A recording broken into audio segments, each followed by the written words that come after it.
नमस्कार, आप देख रहे हैं हॉट सीट और महुआ खबर की खास पेशकश। आपका बहुत स्वागत है।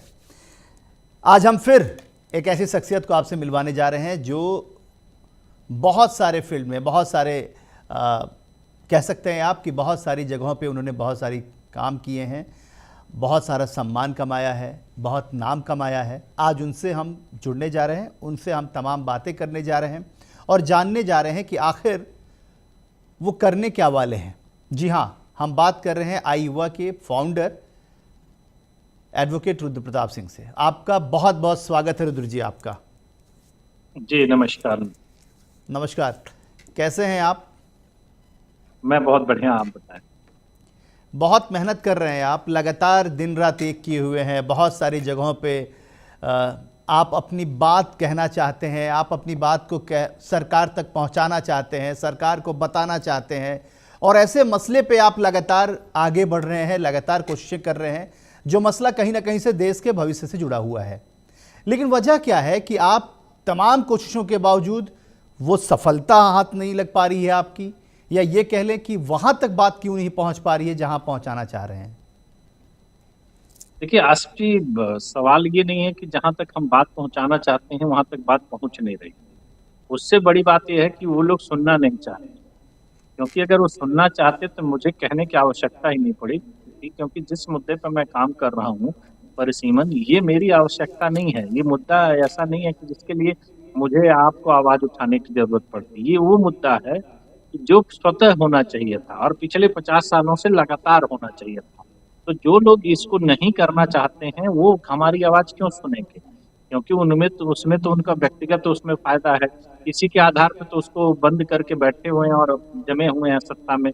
तो इस चीज को हटाने के लिए ये आवाज उन तक नहीं पहुंचानी, ये आवाज उस हर आम इंसान तक पहुंचानी है, वो हर उस भारतीय तक पहुंचानी है जिसके आधार पर इस देश का लोकतंत्र बनता है।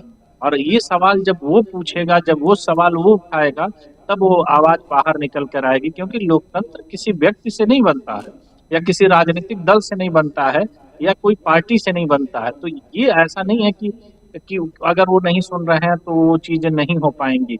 जब तक जनता इस विषय को लेकर के गंभीर नहीं होगी, जब तक जनता अपनी मांग को नहीं उठाएगी और जब तक जनता नहीं समझ पाएगी कि आखिर इसमें मेरा फायदा क्या है, नुकसान क्या है और इससे लोकतंत्र को खतरा क्या है, तब तक ये चीजें उन लोगों तक नहीं सुनाई देगी। और ये जन भावना जब तक नहीं होती है तब तक मेरा प्रयास निरंतर जारी रहेगा और पहले से ज्यादा और तेजी से जारी रहेगा।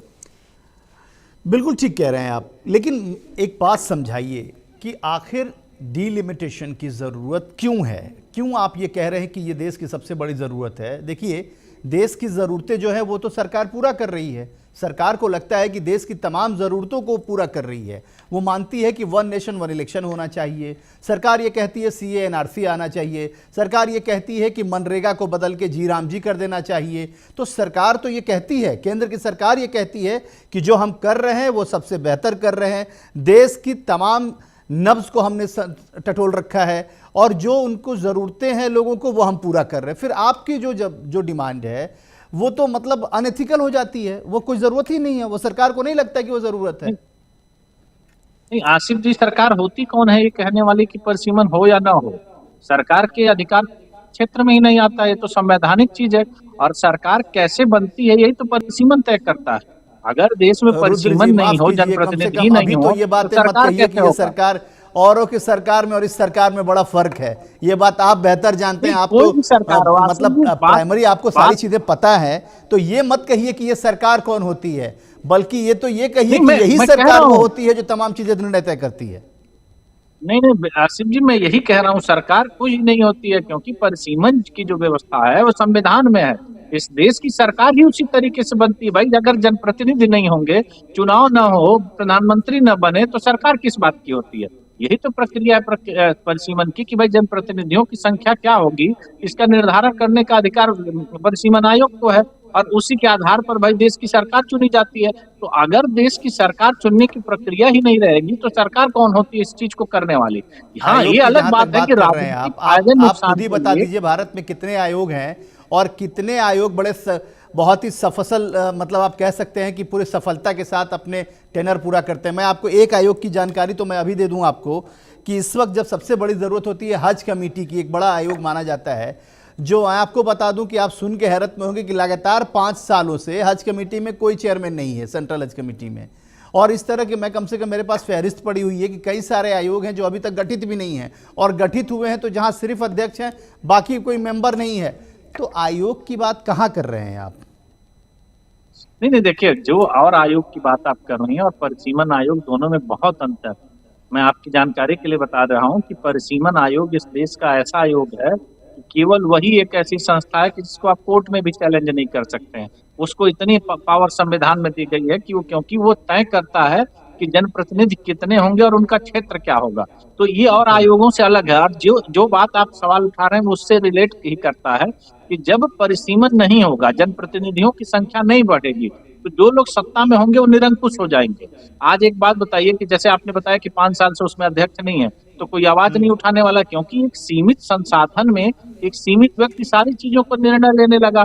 तो इसी का तो एक परिणाम है। अगर परिसीमन होते और देश में 543 की जगह 1450 सांसद होते तो जनता की सुनवाई ज्यादा होती ना।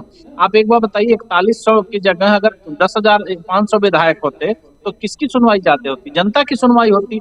आज एक बात बेशक। बताइए कि एक एक मंत्री के पास इस देश में जहां संख्या कम है, 3-3 4-4 डिपार्टमेंट है। आप वो कैसे काम संभाल रहे हैं? ये सिर्फ इसी वजह से है कि उस व्यवस्था में दिक्कत की गई, उस व्यवस्था को रोक दिया गया, तो इसलिए नए लोग नहीं है। आज आप एक बात बताइए, राज्यसभा के लोगों को आप मंत्री बना करके बैठे हैं, क्यों बैठे हैं? क्योंकि लोकसभा में उस तरह के लोग नहीं आपको मिल पा रहे हैं, जनप्रतिनिधियों की संख्या कम हो रही है।